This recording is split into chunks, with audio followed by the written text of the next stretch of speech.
Bonjour tout le monde, moi c'est François. Aujourd'hui, on va regarder à une autre montre Islander. Cette fois-ci, c'est la montre ISL 89. Alors, allons-y dès maintenant car c'est time to watch.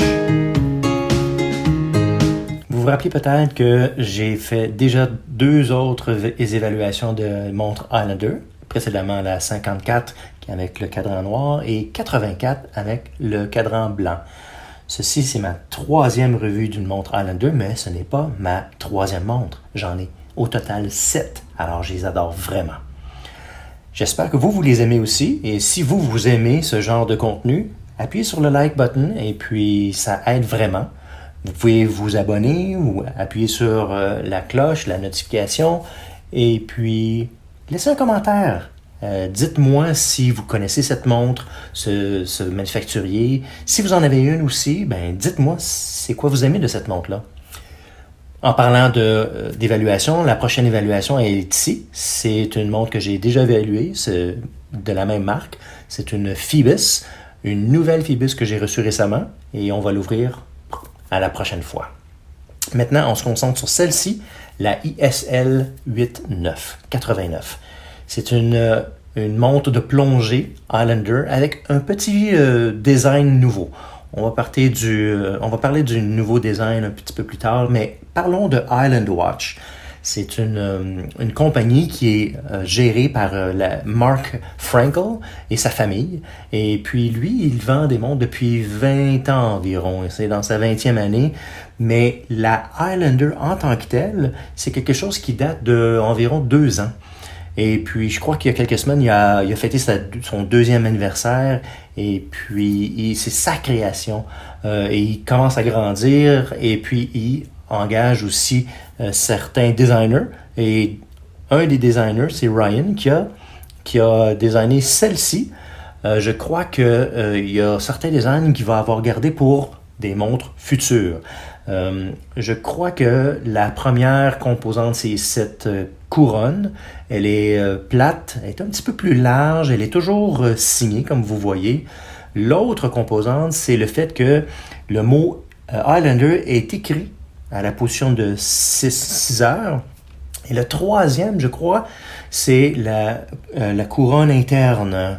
Je suis pas certain si ça va être porté à toutes les montres futures de Islander, mais enfin, on verra. En parlant de montres futures, celle-ci, ce n'est probablement pas ma dernière montre Islander.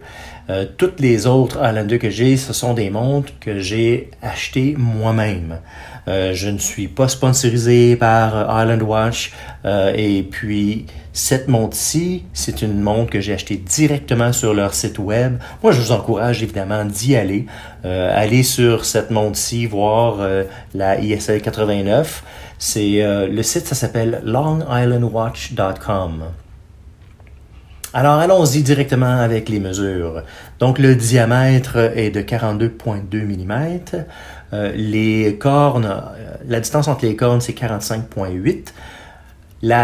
L'épaisseur, c'est 13,6 mm. Sur le site web, c'est inscrit 14 mm, mais moi, j'ai mesuré 13,6. Et puis, entre les cornes, c'est 22 mm et sur un bracelet en métal qui descend à 18 mm à cet endroit-ci. Au niveau de l'attache, ça remonte à 20 et sur les boutons, c'est même 22. Donc, le boîtier lui-même est très poli. Sur le dessus de la corne, c'est un peu brossé qui se marie bien avec le bracelet lui-même. Et puis, il y a à l'arrière, sur le boîtier, le fond de boîtier est gravé avec les indications vous le voyez, 200 mètres, le saphir, Island Watch, le nom de la compagnie, ensuite le nom de la montre qui est Islander, mais aussi dans le milieu, vous voyez que c'est une image de Long Island en tant que tel, avec le logo directement dans le milieu. Donc, vous voyez que le fond de boîtier est poli, il est vissé pour un total de 200 mètres de résistance à l'eau. Cette montre pèse 170 grammes, mais sur mon poignet à moi, de 17,8 cm, et ça fait parfaitement. J'ai dû enlever des liens, mais si vous enlevez plus de liens, parce que vous avez un poignet plus petit, il va peser moins que 170 grammes. Par contre, si vous gardez tous les liens, il devrait peser autour de 175 grammes, 176 plus précisément. Le mouvement à l'intérieur de ce boîtier, c'est un Seiko NH35 et puis ce mouvement-là a la possibilité de le faire le remontage automatique, comme c'est marqué sur la montre, et aussi manuel, et aussi si on tire la couronne à la dernière position, on arrête les secondes pour ajuster l'heure. Pour opérer, évidemment, on dévisse cette couronne. Vous voyez, elle est signée et puis on les visser. La première position, on peut la monter manuellement. La deuxième position, lorsqu'on tire un clic, disons, on peut ajuster la date, comme vous voyez. Et puis à la troisième position, lorsqu'on a 2 clics de ressortie, on arrête les secondes et puis on ajuste l'heure en tant que telle. Lorsqu'on repèse dessus et on la revisse, évidemment, ça donne notre 200 mètres de résistance totale et on sent que on peut l'ajuster comme il faut, on peut l'agripper, c'est un beau design comme mouvement. Et évidemment, la luminescence, vous le voyez bien, ça ressort beaucoup. Tout a de la luminescence dessus. Les bâtons, les aiguilles en forme de bâton, les marqueurs de l'heure. Vous allez constater aussi que la date se marie très bien avec les marqueurs de l'heure. Vous avez même de la luminescence dans l'insertion de la loupe. Vous constatez que c'est très poli, c'est un céramique très poli qui se marie bien avec le cristal de saphir. C'est très plat ce cristal, donc on voit bien que la lumière, ça joue bien avec la lumière. Le cristal, on ne sait pas exactement combien il y a de couches d'anti-reflet, mais l'anti-reflet fait en sorte qu'on voit très bien ce cadran. Vous voyez que c'est un cadran en forme très particulière, très endenté. Vous avez aussi, vous voyez sur le côté du cristal, on voit comme une petite lumière qui étincelle. Donc, il y a aussi beaucoup de lumière, de réflexion à travers cette montre-là. Et puis, à l'intérieur, vous voyez cette couronne qui est en aluminium brossé. Si on la tourne un peu, on peut peut-être voir, ouais, on la voit un peu ici. Vous voyez, c'est un peu comme une petite couronne de reflets. Il y a aussi des petites touches de couleurs avec le jaune au 3, au 6, au 9 et au 12, et ainsi que sur l'aiguille des secondes. Vous voyez aussi sur le mot Highlander qui est en jaune et aussi sur le dessus, le triangle. Et tout ça se marie très bien, ces couleurs ensemble. Alors, si on tourne la montre pour regarder le bracelet en tant que tel, vous voyez que les liens, ce sont des liens solides. C'est un bracelet qui semble être solide, fait solidement. Je dois vous dire que c'est un bracelet qui est très confortable. Moi, je suis pas le style qui porte des bracelets parce que je trouve que ça tire sur les poils, comme vous voyez, j'en ai quelques-uns. Mais ce bracelet est tellement confortable, ça ne tire aucunement sur les poils.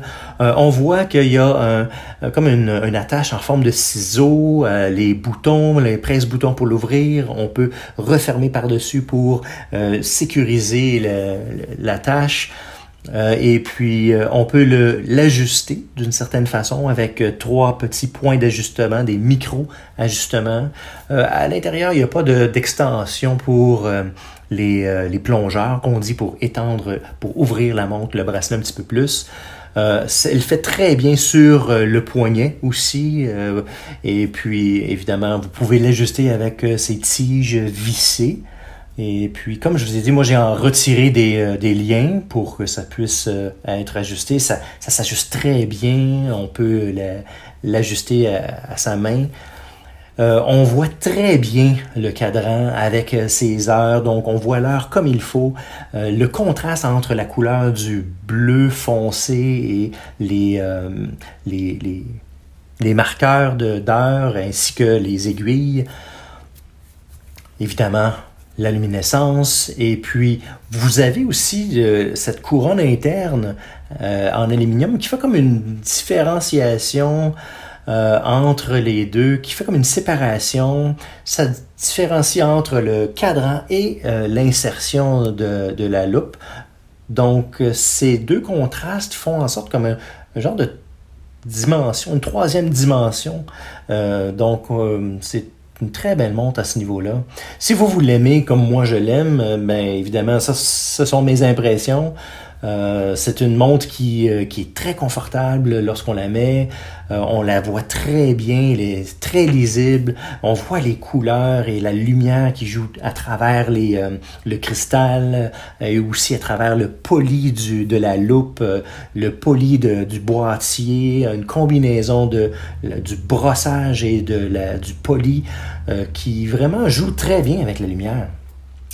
La seule chose que je pourrais mentionner, c'est que la montre, elle est très lourde sur le dessus, sur le boîtier, mais parce que le bracelet est si confortable, on le sent à peine. Donc, on s'habitue très facilement. Alors moi, j'aime beaucoup cette montre. Vous, j'espère que vous aimez ce genre d'évaluation. Appuyez sur le like button si vous aimez ça. Je vous encourage à vous abonner. Appuyez sur la cloche pour vous faire aviser de mes prochaines évaluations. Comme je vous ai dit, la prochaine évaluation, c'est la Phibus que j'ai reçue récemment. Et j'ai aussi prochainement une autre évaluation. Ça s'appelle la Swiss Watch Company. Le modèle, c'est la Bunker. C'est une montre en titane. Elle est ultra légère avec un bracelet en cuir. Soyez notifiés de mes prochaines évaluations comme celle-ci. Puis, évidemment, moi, j'apprécie beaucoup que vous soyez ici. Et puis, on va se revoir la prochaine fois.